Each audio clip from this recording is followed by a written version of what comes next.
দফা দাবি নিয়ে আন্দোলন বা আজকের মানববন্ধন কর্মসূচি হচ্ছে। তো আপনাদের উপস্থিতি দেখে আমি অনেক আশা হলো যে আমাদের কেউ দবাই রাখতে পারবে না ইনশাআল্লাহ। আমরা আগামীকালকে গিয়েছিলাম আমাদের মাদ্রাসার প্রিন্সিপাল বরাবর, গতকালকে হবে।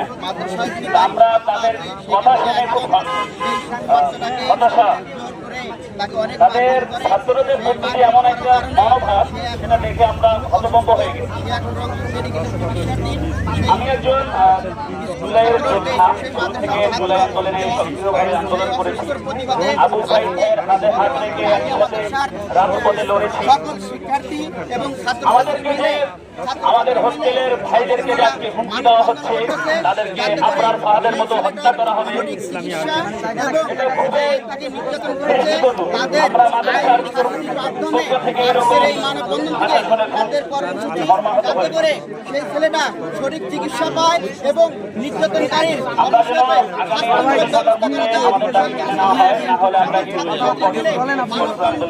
মানববন্ধনের যে কর্মসূচি, সেই কর্মসূচি থেকে 3 দফা দাবি জানাইছে।